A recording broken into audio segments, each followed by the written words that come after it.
cops see my differences and they arrest me. Why can't they just leave me alone? Everywhere I go, I feel like I am being watched. The malls, stores, even playgrounds, people always try to start fights with me. Don't accuse me of anything just because of my color. You just don't understand. Why can't you see beyond the colors? These are the kinds of questions that provoke violence. Oregon has the fourth highest ratio of refugees to citizens in the country. Approximately 2,500 arrived from the former Soviet Union and Asia in 1993 alone. As these immigrants seek to adjust, they encounter cultural conflicts within the home. Let's take a look at a dramatized version of a conflict within an Asian family. Hey, where's Chad? I don't know. Hey, Chad! Chad! Yeah, Come here. Where you was last night? I was with my friends. You know how late you go home last night? I told you. I was having fun. I was just shooting pool. How many times I tell you? You cannot go home late. This is rule. I was shooting pool and I forgot the time. What you mean you got a time? I forgot the time. I was shooting pool. I was having fun, all right? You have to go home early. I don't want you to go home late. You know that. I did not do anything wrong. What we know? You have to go home early. I don't want you to go home late every night. You just don't I told you how understand. many times. What do you mean understand? Why are you yelling? I didn't do nothing, all right? You don't understand, all right? What do you mean? Where you go? Hey, I told you. Come down. I did not do nothing, all right?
Get in the whole car, get in the whole car.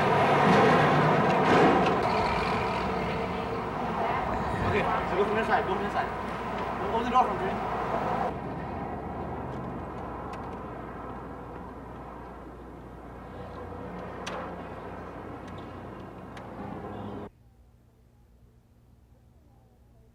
This scenario plays out in Asian households all over America. Here in Portland, parents, their children, and the Portland Police Bureau have been working towards solutions. The Asian community has been exploring the problem of delinquency, gang involvement, and violence. We are about to hear various perspectives of the Asian ethnic groups and generations. Community lawyer Renault Catalani and video intern professional Sakan Meth conducted the interviews. Let's take a look.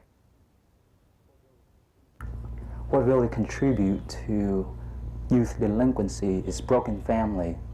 And if you study the Asian cultures carefully, you will see that the Asian family structures, the bonds is very strong. But when it's over here, it's not as strong. That's really contribute to youth delinquency. And the question is, why? Why is not as strong as the family bond in Asia? And that may contribute to the family separation. For example, in my situation 10 years ago, I came over to this state with my father and my sister. My father works 2 jobs, Yes. and we had no other supports from my mother because she's still in Vietnam. And I have seen so many of my friends are in the same situation as I was. They didn't have their mother or they didn't have their father. It's a single parent family. And that's not enough because the kids need love from their parents, both from the father and the mother. I think it's very real, because a lot of the parents, when they came here, they have to struggle so hard with their jobs. Some of them have to take up 2 jobs. And also, I think the most basic thing, the trouble is with their knowledge of the language. Yes. Because they themselves, they don't know enough the language to cope with the things that are happening every day. And actually, as I understand, some of the parents have to depend on the kids as a kind of translator or like As a translator. like a kind of advisor, because the family matter happening every day, and receive some letter or some notice Yes. from the government or from the school, and ask the kids to read. Yes. So in a way, the kids become too much empowered. Too much empowered. And the parents losing the authority. That's why the parents losing the authority. And the parents are not quite sure what to do. The teacher at school teaching them the individualistic approach. When they go home, parents told them that family is the basis of the society. You do what I tell you to do. So these kids confused, and the result is they pick the easy way out. And a lot of times the easy way out is the subculture, which is the gang culture, because they really cannot function as individual. They don't know where to turn to because the father or the mother work 2 jobs all day, all night. They never hardly see their mother or father, so they turn to someone that have more things in common with them.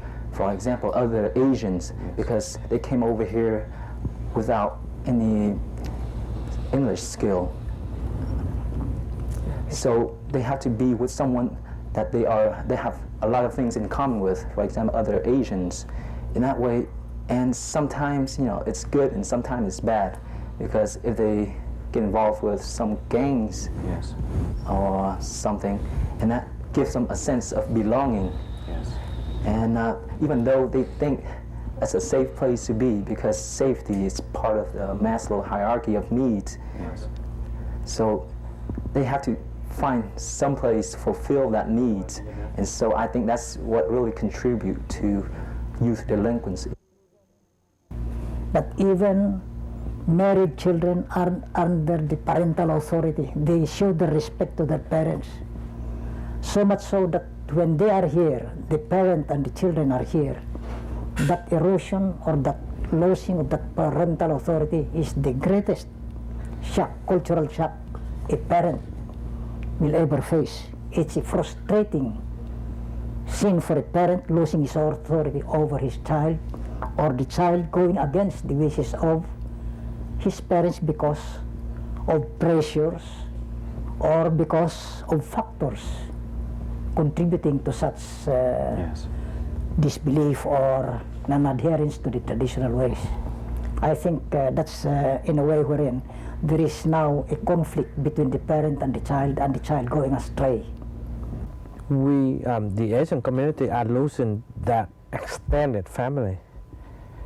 So a lot of times they just don't have grandparents, but uncle or aunt, but they also, a lot of times, parents working 2 or 3 jobs to support the family. So the kids don't even have somebody to talk to, don't have somebody to understand their problems. And there are a lot of issues that facing them every day.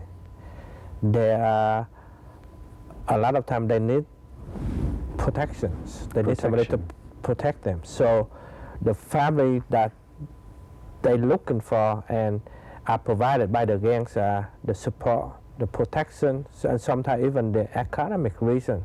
If they don't have money, somebody willing to give them. And also another thing is the thing that needed the most are their sense of belonging, affirmation. There's somebody that will be there for them, somebody that tell them that you're okay. Can you talk about protection for a minute? What did you mean? Well, let's face it, there are a lot of racial problems out there. And a lot of time, Asian kids And it happened, I think it happened to all minority kids.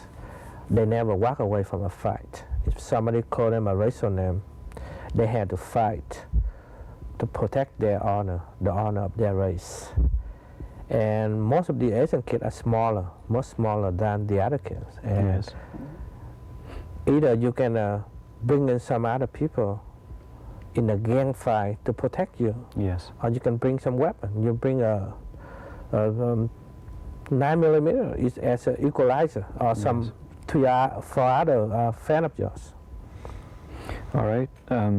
Sergeant Ratcliffe, now we're up to 5 factors that children feel necessary to have around them. We call it family. One of them was the elders for direction, the behavioral expectations of the group, protection, Talk was talking about plain and simple, safety. If that means carrying a gun, then that's what is. Right. Economic reasons, and I think we can all guess what that means. And then the sense of belonging or affirmation, as you are, that I'm hearing between the lines that they're not getting somewhere else, perhaps not in their homes. What can you add to this list from law enforcement point of view? Well, I think that, you know, one of the things that that I see, you know, and I think I'm going to actually build on what Tack was saying. The family, some of our older gang members are taking on the role of like the extended family or the big brother. And what does older mean? Well, actually, as far as for me, it would be much younger than me. But I've, you know, I've had 20-year-old. Those are the old guys. Would be the old guys, and they're looked up to as the big brothers. Yes. They will have a lot of times a group of young guys going out doing car prowls and things like that for them, and they take care of them. They kind of, in a way, take the role of the parent, and they give them the protection. If a 15-year-old kid gets beat up, he goes to his big brother. His big brother takes on that role. He becomes his protector. Yes. And so they become a family in I think, the extended family sense. The other thing that I think and I don't think we've touched on it, is the fact that a lot of these young people that we're dealing with don't have parents. Yes. We've got some Amerasian young people, a lot of them, Yes. that don't have any family, and their history and their background is, you know, they've come from a culture where they've had to learn to deal with trying to get by on the street with no education, with no home, with no family, with no money. And so they've become extremely streetwise, and when they've come to the U.S., they have just continued in that mold. So they'll pick up a family, if you will, or a gang over here, and continue on their way. The youth don't really consciously decide, I'm going to join a gang. They usually start out by hanging out with their friends and doing fairly innocuous activities, hanging around after school together or going places together, going to parties. Pretty soon they start going to coffee shops or karaoke bars or restaurants, bowling alleys, pool halls, places where they congregate. And they start hanging around together a lot. And then they find out that they need money to do the things that they want to do, and they don't have enough skills to get a job, or somebody dares them and they shoplift or they steal something. They learn that there's a lot of money to be had by popping stereos out of cars or stealing the cars.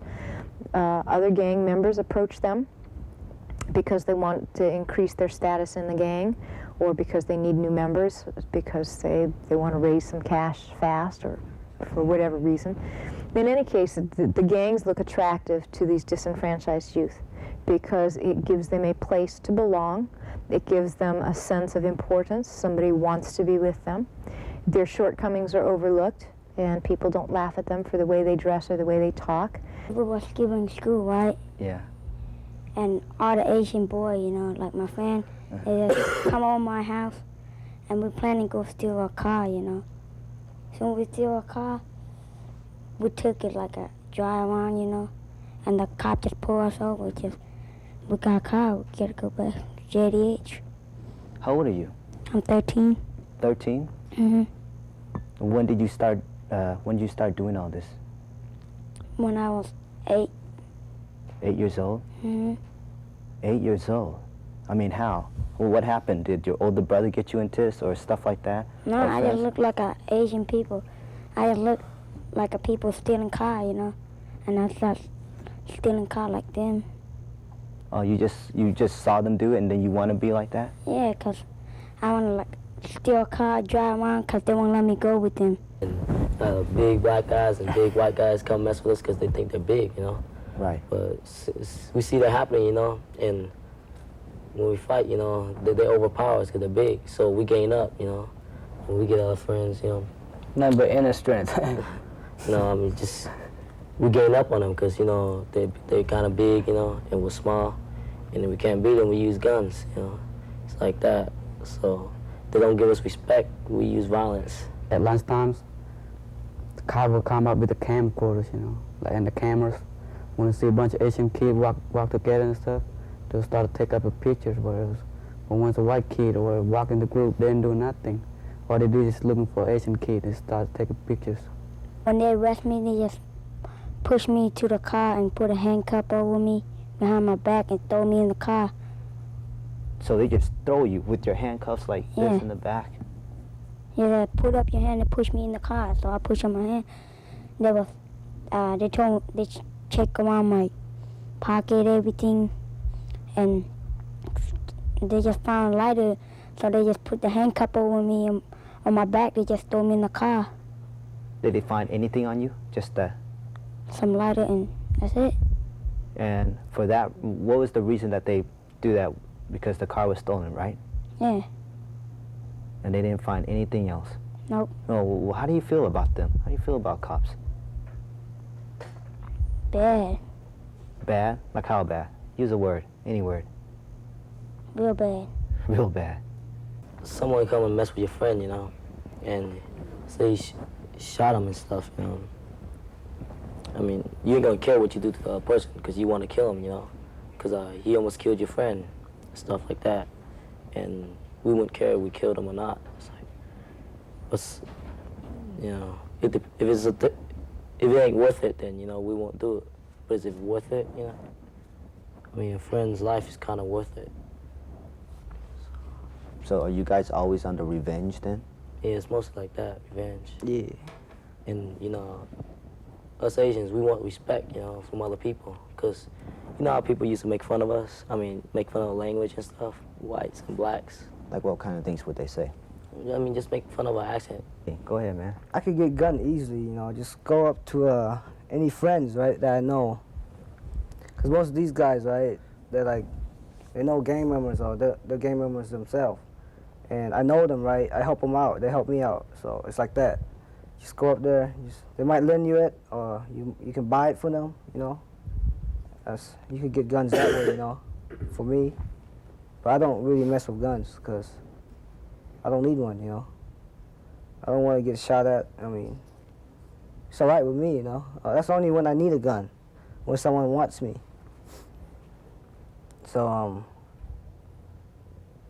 yeah, if you want a gun, you know, that's what you do. I mean, just get some hookup with people you know, get some connection with other groups, you know. You just hook up with other groups. Your friends, right? See, I help them out, right? Like in fighting. I help out a lot of people. That's how I got respected.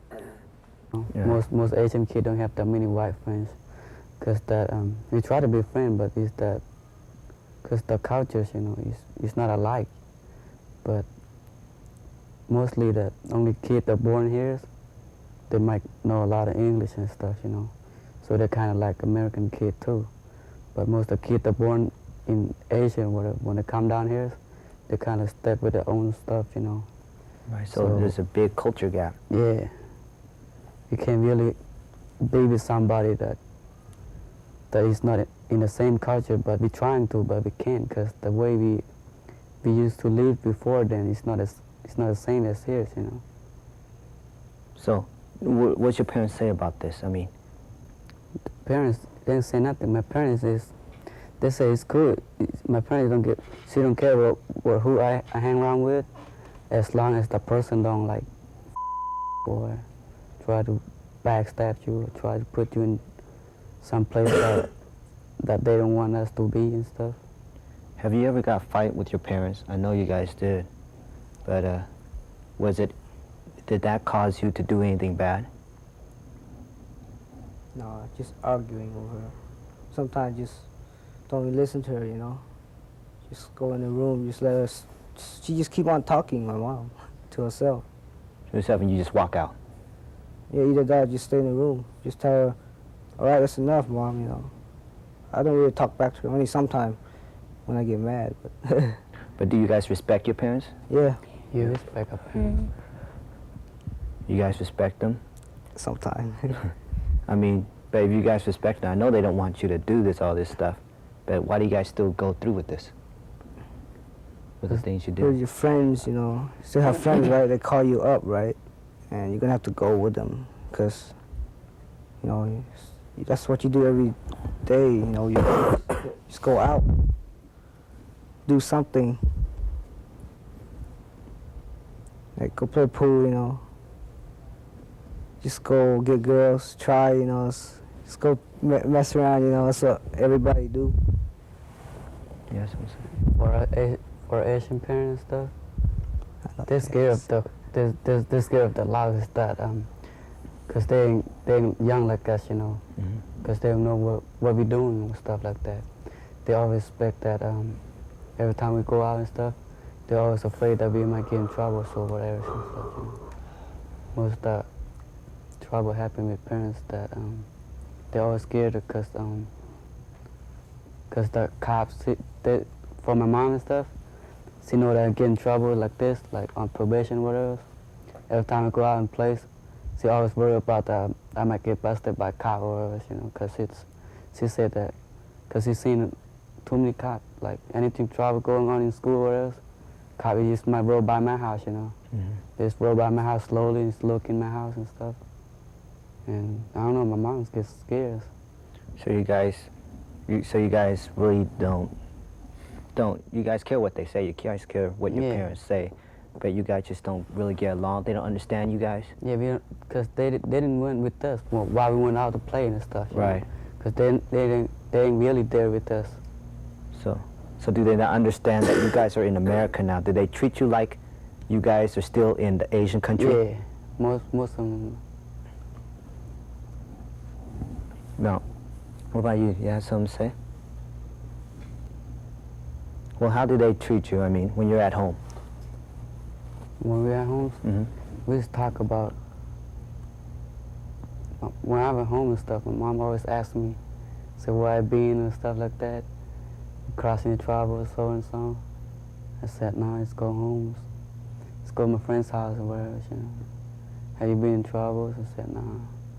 Every time I went out and come back home, she always asked me, have you get in trouble with police or whatever? I said, no. It's too hard for Asian kids to find a place to go hang out, you know. Right. It's like every place when we go, a bunch of us like dressed different and stuff. When we walked in the place, it's like the owner or the people that are security that work there, it's like this is suspicious, you know. They would keep their eye on us, try to kick us out. It's like in Grand Central, you know, I went there with my friends and stuff, try to play pool. We was talking in our own language and stuff, you know. And it's kind of getting loud, of course, it's getting loud because we go out to have fun, you know. And the security guys walked out and said, man, you guys too loud, you know. And my friends talking back say, I don't care, man, this is a place for us to hang out anyway. We can say anything we want, you know. But the cop said something, you get smart at him or whatever. So you gotta have to leave, you know. I bet you that's at Grand Central, huh? Yeah. My friend tells me, shut the f***, you ain't own this place. All you do is try to keep this place, don't get in trouble or whatever, you know. And the motherfucker just called a cop, man. Just called a cop, kick us out. They took us name down, so you guys can come back here no more. Or else you're gonna be trespassing or get arrested. So that means we have no much choice to go hang around. We have heard how difficult it is for parents to hold two jobs, cope with a new language and a new culture. We have heard that kids need to hear their parents say, I love you, and to get some attention each day, even though, or perhaps because, adjusting to life in America is hard. Both parents and children need encouragement and understanding. We have heard that parents lose their authority even as their children become empowered in their adjustment to American culture. Both parents and children become confused and lose their sense of family values in their pursuit to fit in, to gain a sense of belonging. Youth often turn to gangs, not for the purpose of committing crimes so much as to find that place to belong, to feel protected and safe. Asians do not seek the limelight, but often turn to crime for economic reasons. Let's listen as we try to identify some solutions. Here, you don't have any, the Asian parent doesn't have any background on individuality, okay? And here you're an individual. There is a certain time when you become an individual and we become equal to each other. Yes. But see, in Asia, you are never equal to me. If you're my daughter, you're my daughter. You are not going to be my friend. Yes. You see, so here the expectation is I am independent, I am working. Now you're my parent, you are my, my only relationship with you will be as a friend. And we don't have any training to be a friend. Yes. So I think maybe one of the issues that he's bringing out is maybe you need to at least, I don't know if the word educate or it's more of tell these parents the reality that, if you are raising up American-born kids or your kids are growing up in the States, there are certain things that you have to adjust to, and you just simply have to face that reality. Yes. Because you're not going to solve the problem if you keep continuously behave as you have behaved, or you are using the parenting skill that you brought with you to this country. It's not going to work. And what will happen is there will be a lot of alienation because you lost all your power. And, it's either there will be total alienation where you're saying you're not my kid anymore, or the parent will be this self-sacrificing parent. Either and it's possible that they might take some solution like killing themselves too, and just say, I can't handle it anymore. You see? So I think that maybe we also need to give some information to the parent that you see, you cannot solve your problem if you continuously behave the way you're behaving. You got to move from where you are and accept the reality that if you're going to stay in this country, your children have to learn the skill that is necessary to survive. Very I think good. that's my, Very good. Sergeant Radcliffe, you see a lot of parents of children who are out of control and now become a law enforcement issue. What is your view of those parents? Well, I have to agree with Tack and Julie. I think that they have stated that problem as the parental problem probably as well as anybody could. And I think it's a component that we tend to dismiss, very frankly. We talk about programs and we talk about basketball camps and all those kinds of things, but we really don't talk very often, at least I don't hear very often, about doing what Julie is suggesting, is that we need to work with these parents so that they learn how to deal with this problem. A lot of these things that are occurring are kids want to go out and they want to do what their peers are doing in high school and junior high school, and their parents are totally uncomfortable with that, and so they have this conflict. There needs to be some way of dealing with that, and I think part of that, and that's where I think my what I was saying earlier, is that if we put on a youth camp for young people, we really need to have parents become more involved in those organizations, because it allows the parents to meet the police and to meet the educators and to meet the other service providers that are doing things with their kids, and it gets them involved in that process, in a positive way. Another thing that, I go to community meetings, gang issues around the city, very, very rarely. In fact, I don't recall ever having seen anybody at one of these community meetings, neighborhood meetings, from the Southeast Asian community. And I think that one of the solutions, or certainly would help, is if the neighborhood associations would reach out to the Southeast Asian community and ask them to come to these neighborhood meetings and actually become participants in the crime prevention process within the neighborhood that they live in. It's a process that the Southeast Asian community, a lot of the people are not familiar with, or not comfortable with. But if the community, the neighborhood associations can invite those people in, the parents of these gang kids are going to start understanding how the system fits together, and they will start seeing other solutions, and they'll get more involved. Tak, I'm going to give you the last word on this. We've talked about the empowerment of children. We've talked about the disempowerment of parents, of elderly family members. What is your view on how to return some of that authority, some of that confidence to authority figures in the Asian family?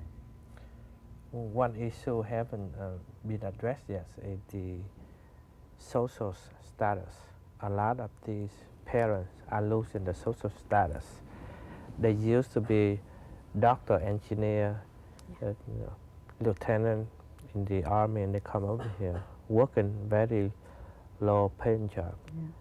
So, they don't even feel good about themselves. Yes. And these children, they looking at their parents and said, I don't respect you. How come you cannot be just like my peer parents? So that's another issue. I don't know how we're gonna solve that. Yes. But by giving the parent their power back, by empower, what I mean is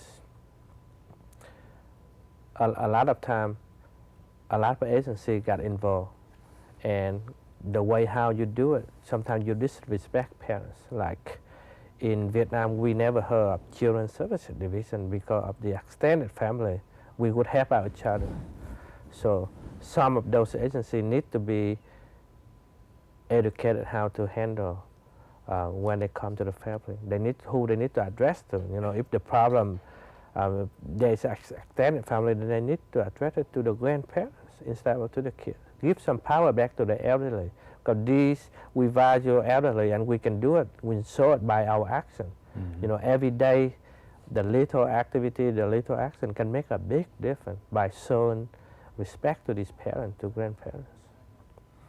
In my experience, again, I second what Mary said, is that Asian youth need the same services just like any other youth.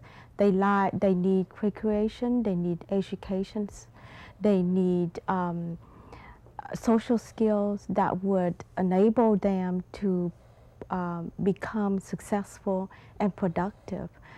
So we're not talking about any other foreign kind of area here. What I see that our youth and as well as our family need also is a cross-cultural approach, because no matter how you look at it, we here now, we need to put value on our culture, but we also need to learn how to adopt and accept the host culture in order to be successful in this new culture, in this new society.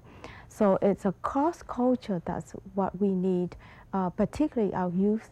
The experience also tells that a lot of our children come here or even were born here, so they become quote-unquote Americanized.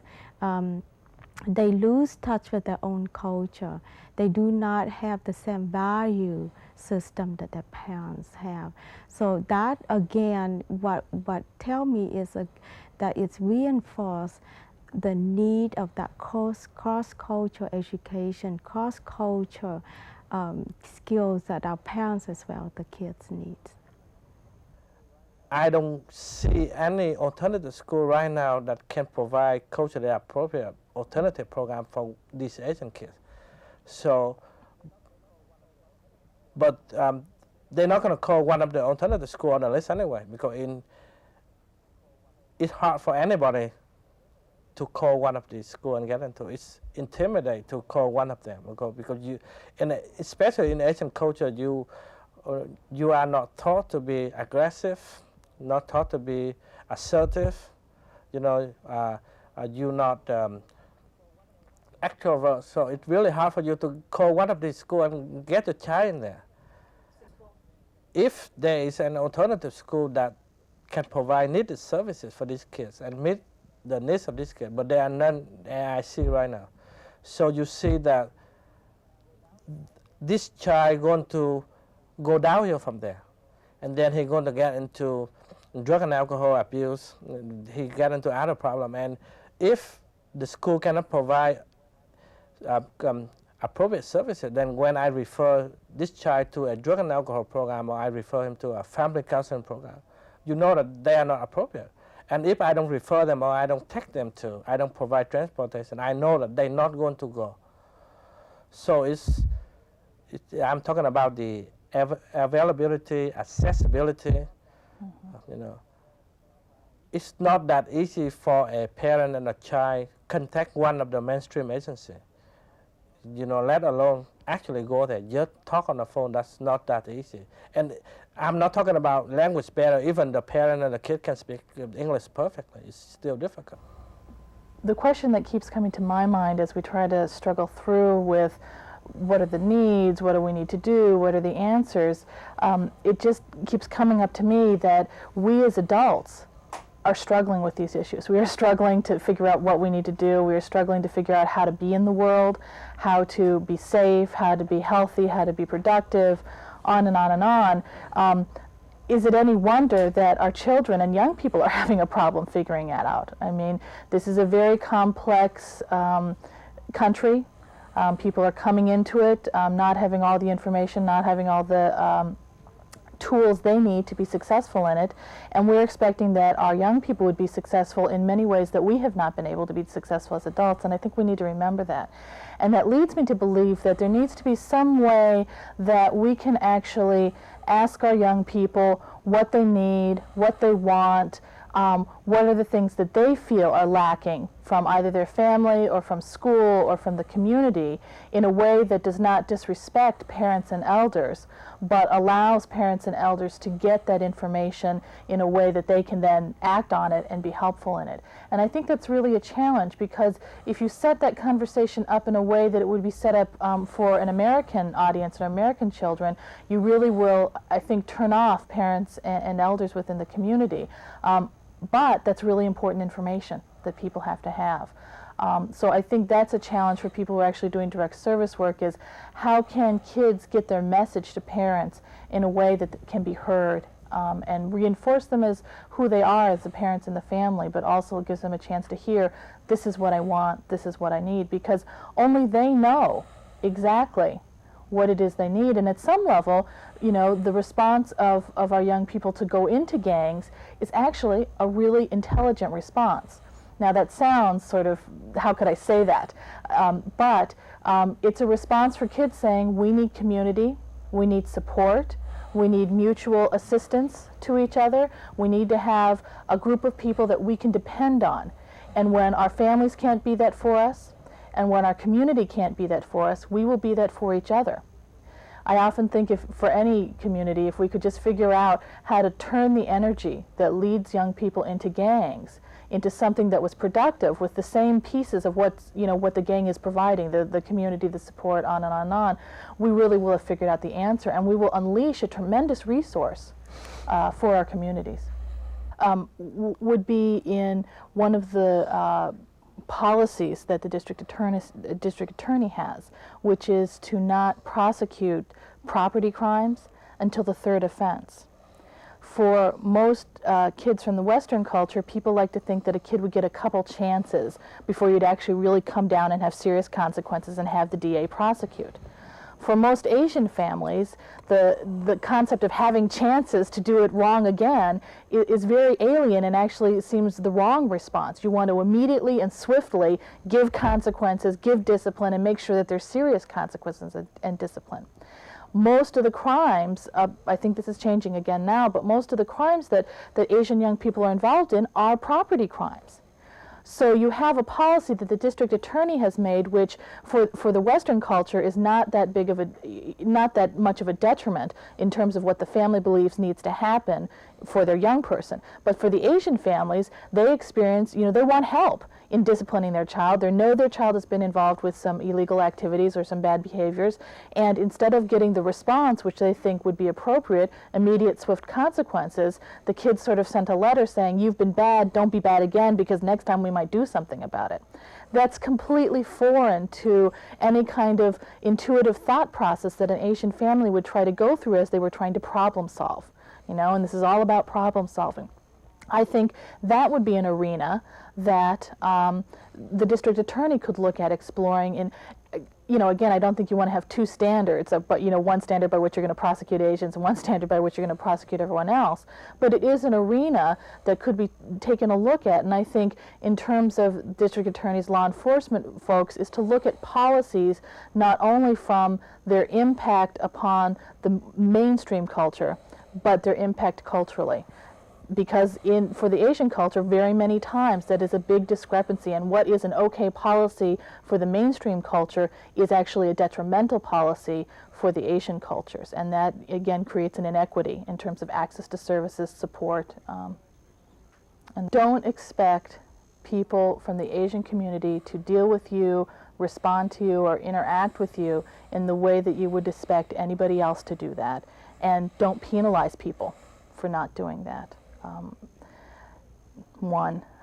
Two is, you said one, but two is realize that you're not going to get information in the same way, so that puts an added burden on you to figure out new and different and creative ways to get the information you would normally just expect to be given to you on a platter.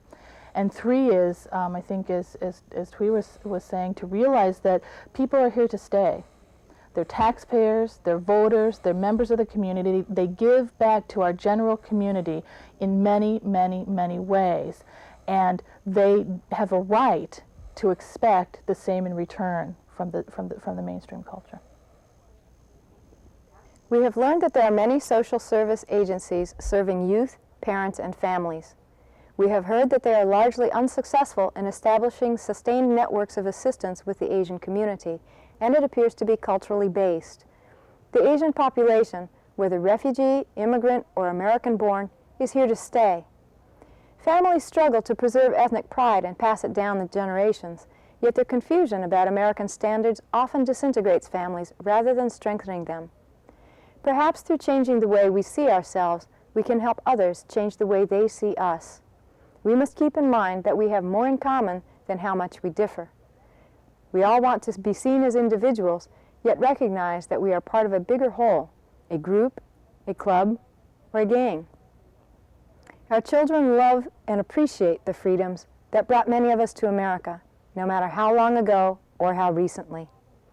Each new wave of immigrants faces the same problems and conflicts discussed in this tape. It appears that solutions include changes in policies at the highest levels, in the courts, with the district attorney's office, with families, with schools, with each of us individually. Perhaps this tape can be the beginning of a continuing dialogue between those interested in change and the Asian community. Until next time, this is Judy Lowe for Portland Productions, Inc. Thank you for watching.